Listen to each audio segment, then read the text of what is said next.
Hey guys, today I'm going to show you how to make ICO Sackboy, and several of you have requested this in the past and I've only gotten to do it now, so I'm really sorry about that. This is actually for my aunt, and this is slightly different from the one I made previously. I don't actually remember when I made it, like last year or a couple of years ago, but I hope it's not too confusing and I hope you enjoy this tutorial. For the top, you're going to want to make it black. You're going to want to start with black thread first, or black yarn first, because you're going to add hair afterwards. And his hair is black, so you don't want to start with cream colored yarn, and then when you put the hair on, you're going to see white spots everywhere. So someone had told me that I could start with black yarn first, so that you won't see spots or he doesn't look like he has dandruff. I'm going to change yarn right now, and I'm going to show you guys again how to do that. Once you end it here, once the row ends, you take the new yarn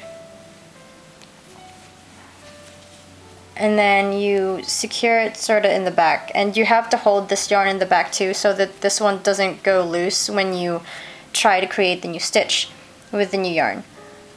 So you hold it in the back like this, and I know it's hard to see because it's black, and put the crochet hook in the next stitch like this, and then yarn over, pull the new yarn through, and then yarn over again, and then pull the yarn through both loops. So that's how I'm going to change yarn for this. For Sackboy's horns, or for his horns, I went ahead and kind of divided the back part of the hair and the front part. So the horns are supposed to be here. So here's the finished doll. He's supposed to have horns kind of centered, and there's make sure they match so that they don't look kind of like weird and crooked. For the hair, you can tie it in the front so that it doesn't bother you when you're making the horns. And then here I picked up 14 stitches. I just kind of eyeballed it because the shape of his head here is smaller and this one's a little bigger. I don't know how that happened, but this one is just a little bit bigger than this Sackboy, which I made him a while back, so I don't remember exactly what I did for him, but for this Sackboy head is exactly what I did for the past couple Sackboys I've made, so it's going to be the same size as those. So the horns, I just kind of tried to position it on the top of his head. Here, I put it somewhere up here, so it's going to go like this. And I picked up 14 stitches, so after that you are going to create a slip stitch with the first stitch right there.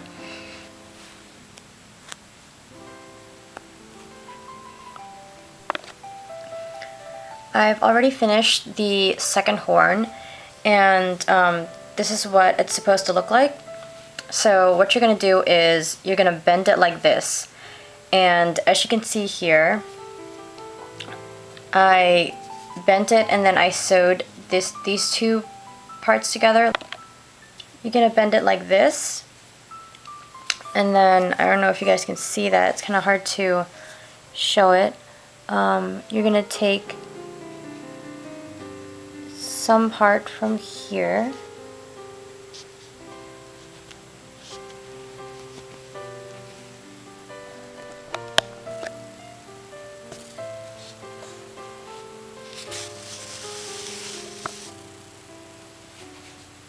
and then you're going to take a part of this piece right here,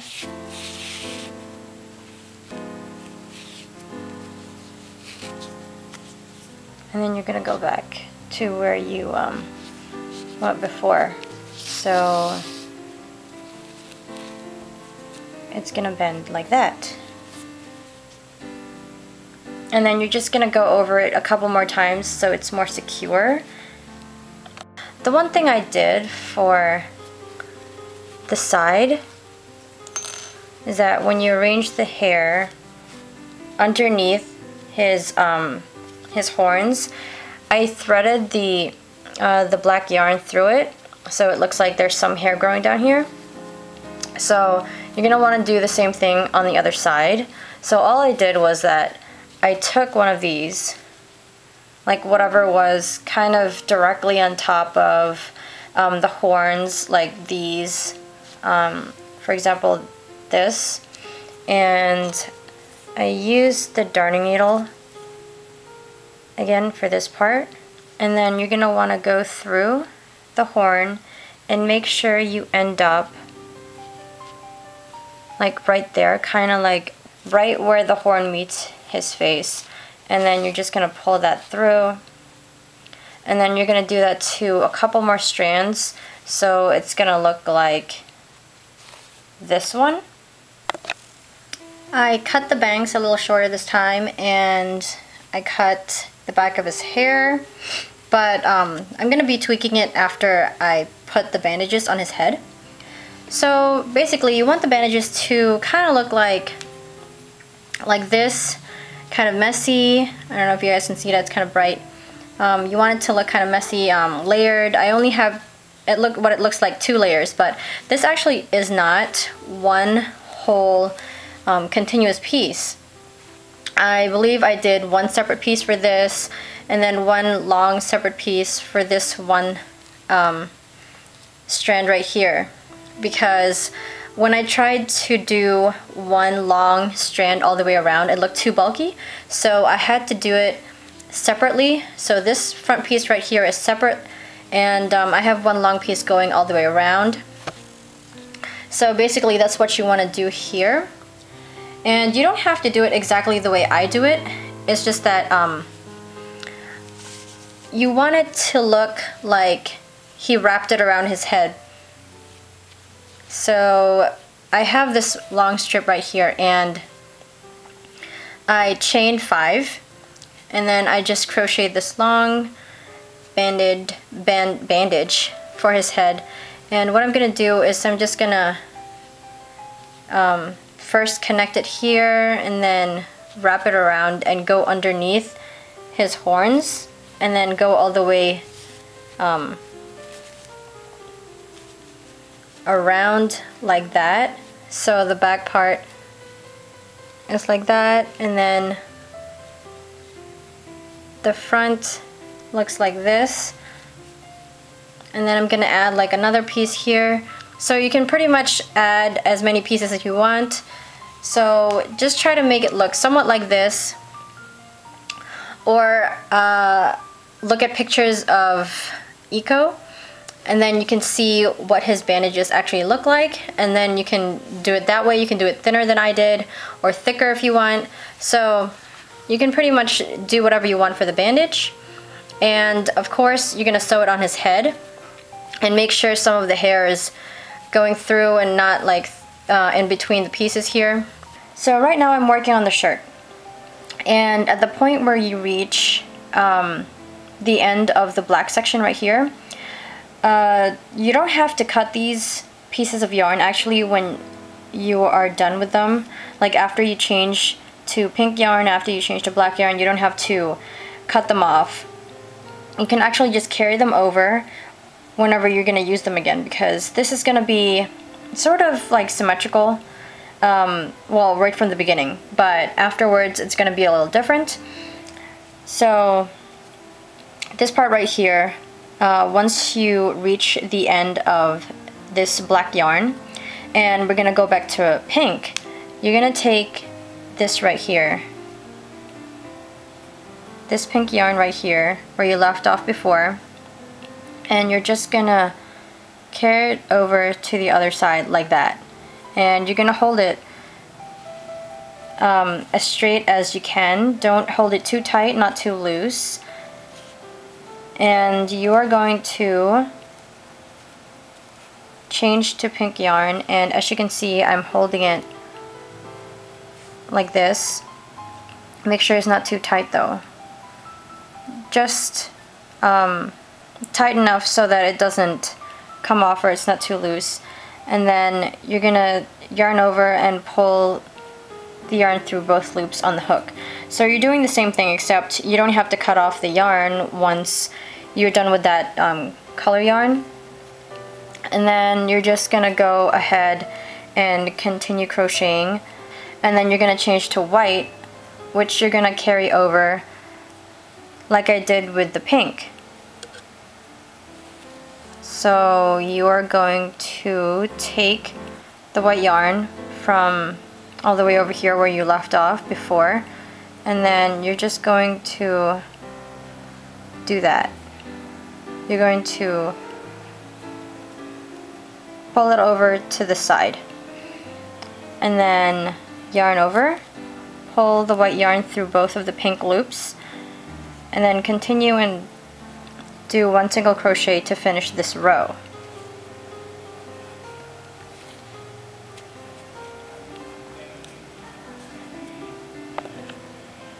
Then you're going to do chain 1 at the end of the row, and then turn your work, and then do one single crochet in this stitch right here. And then right here you are going to just pull the white yarn through, and usually you'd leave this behind, but since you want this part to be the front and you don't want any of these pieces of yarn to be going across the front, you are going to pull this to the front like this. And make sure you can still see that pink stitch right there. So you're going to pull it to the front, or where the front is right now, and then you're going to take this yarn right here, the pink one, and you're going to do a yarn over and pull it through both of the white loops, as you can see right there. And then you're going to pull yarn through and pull the yarn through both loops. So you're doing a single crochet there, and then here you're going to pull yarn through again. Sorry. And then you do the same thing when you change yarn. You always pull the yarn to the front whenever you're working on this side, because you don't want to have the loose ends on this side of your work, because this is going to be the front and this is the back. So after that row, you should see only the yarn going across on this side, and then when you turn it around, it's supposed to look like this for the second row. It's supposed to kind of go in like this, like a sort of like a trapezoid. And you're going to do the same thing pretty much for the entire shirt area. Oh, I don't know if it's actually called a shirt or it's just the thing that goes on top of his red shirt. So you're going to do the same technique. So whenever you're on this side, you're going to pull the yarn to the front whenever you're changing yarn.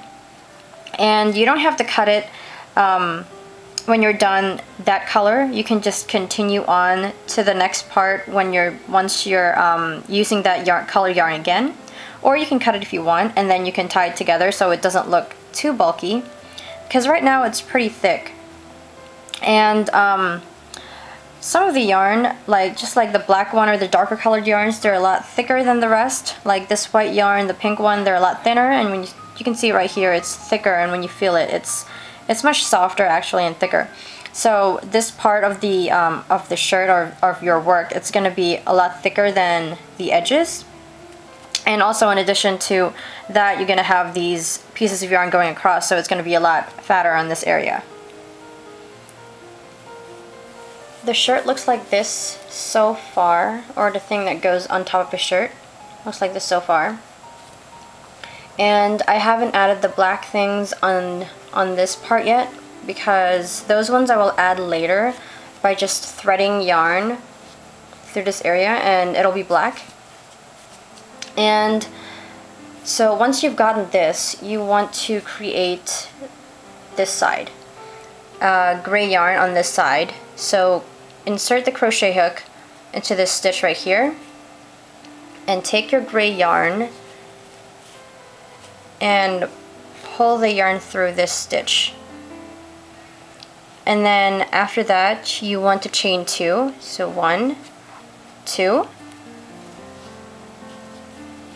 And after you've chained 2, you want to pull gray yarn through the next stitch. Then you're going to take the pink yarn and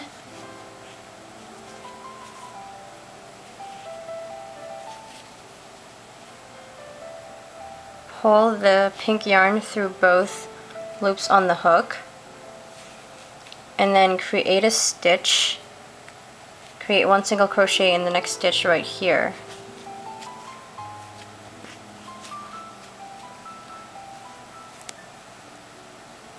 And then after that, you just follow the pattern. So this is the front part, and I've completed this side of it. And that's what the back is supposed to look like. It looks really messy, but that's what it looks like. And then the back section looks like this. It looks a little bit more different up here. It has more pink stitches on the top, because when you attach this, it's supposed to look like the pink kind of like continues all the way around. So what you're going to do is you're going to sew this together and then put it on the doll, and then once it's on him, you are going to sew this together, and it's supposed to be like that.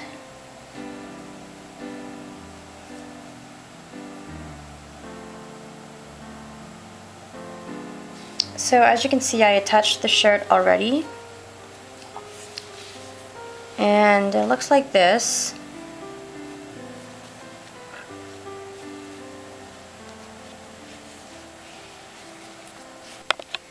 So now for the front part right here, as you can see in the back, I haven't done this yet, but you're going to thread yarn along this pink area right here and try to be in the middle. And it's supposed to look somewhat like this, and I just tied it and secured it in the back. So you just take the black yarn, and I started here actually. And then you are going to go into this area right here and come out like that. Sorry about the brightness, it's really bright outside. And I have the light on.